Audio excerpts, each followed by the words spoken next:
Hello दोस्तों, नमस्ते। अभी आप अमरनाथ के बारे में गाना सुनने जा रहे हैं। यदि यह गाना आपको पसंद है तो अपने दोस्तों में जरूर से जरूर शेयर करें, चैनल को सब्सक्राइब करें, लाइक करें और हाँ बेल आइकन दबाना ना भूलें ताकि जो भी मैं वीडियो डालूँ आपके मोबाइल तक सीधे पहुँच जाए।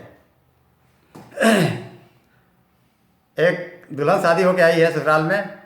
दूल्हा बाबू के छुट्टी समाप्त हो गई है, नौकरी पे जाके तैयारी है। तो पत्नी समझाओ तारी का समझाओ तारी यहाँ पर कह तारी क्या तर जा गई। अरे जाता रो परदेश बलमुआई, अरे जाता रो परदेश बलमुआ तू हमरा के छोड़ के। अरे केहू से मत तू नहिया लगई है यही बात कहता रही कि अरे केहू से मत तू नहिया लगई ह।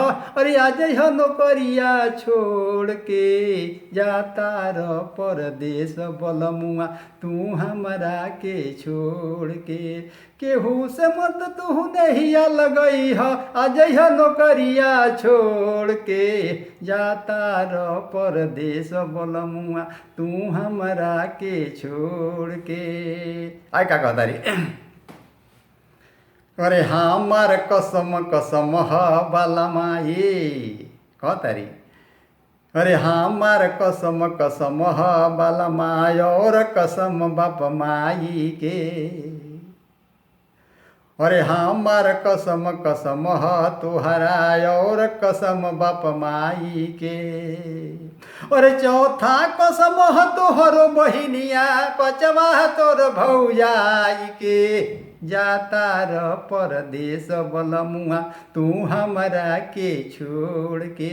केहू से मत तू नहिया लगई ह, आज ह नौकरिया छोड़ के जाता र परदेश बलमुआ तू हमरा के छोड़ के। केहू से मत तू नहिया लगई ह, आज ह नौकरिया छोड़ के जाता र परदेश बलमुआ तू हमरा के छोड़ के। आएगा कहता रही। अरे छाठा कसम छठी दूध का तूर, छाठा कसम छठी दूध का तूर। अरे सतवा सात वचन का हो। अरे छाठा कसम छठी दूध का तूर, सतवा सात वचन का हो। अरे अठवा कसम है अष्ट धातु का कसम धरा उतारी का। अरे अठवा कसम है अष्ट धातु का। अरे अठवा कसम है अष्ट धातु का जो शोभा हो तोर कलाई के। चाहता रो परदेश बलमुआ तू हमरा के छोड़ के। केहू से मत तू नहिया लगई ह, आज नौकरिया छोड़ के चाहता रो परदेश बलमुआ तू हमरा के छोड़ के। केहू से मत तू नहिया लगई ह, आज नौकरिया छोड़ के जाता रो परदेश बलमुआ। आय का कहता रही। आय कहता रही। अरे नौ की बस ह 9 दिनों का कहता रही। अरे 9 की बस ह 9 दिनों का, अब गिनल आज दिन छोड़ दे कहता रही कि 9 की बस ह 9 दिनों का, गिनल आज दिन छोड़ के। अरे रिश्ता होला 7 जन्म के। अरे रिश्ता होला 7 जन्म के। अरे केहू जान सकी मुँह मोड़ के। चाहता रो परदेश बलमुआ तू हमरा के छोड़ के। केहू से मत तू नहिया लगई ह, आज ह नौकरिया छोड़ के चाहता रो परदेश बलमुआ तू हमरा के छोड़ के।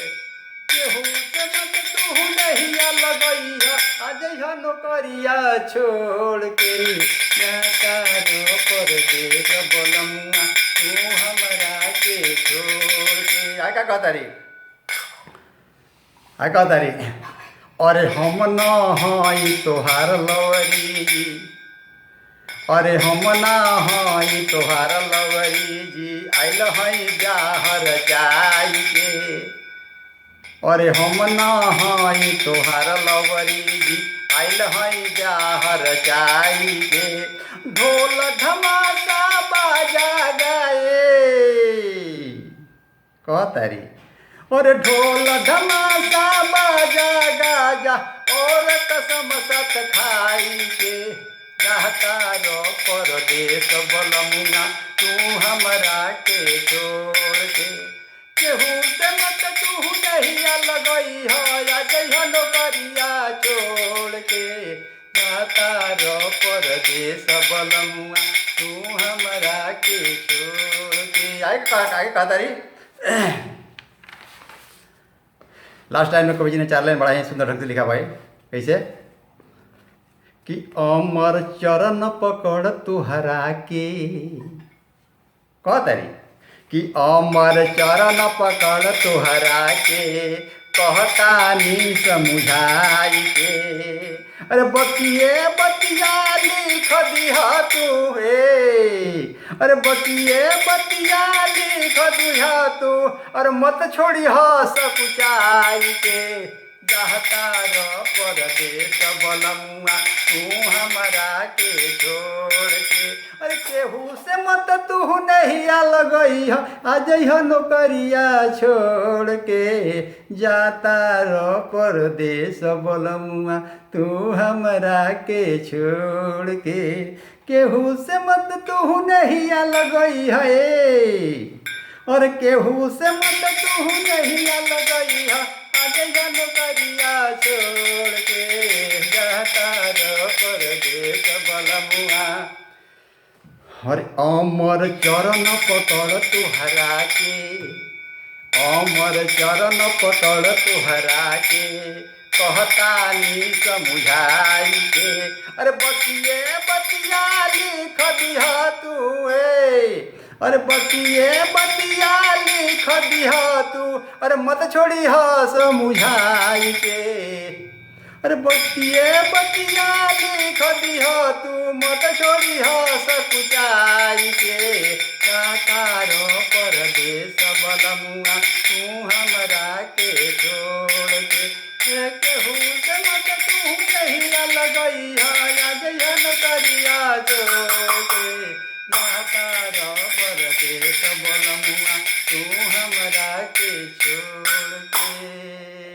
बस इन शब्दों के साथ मैं अपने बारे को विराम देता हूँ। फिर मिलेंगे किसी नए अंदाज में, तब तक के लिए अमरनाथ को इजाज़त दीजिए। शुक्रिया, जय हिंद, थैंक यू।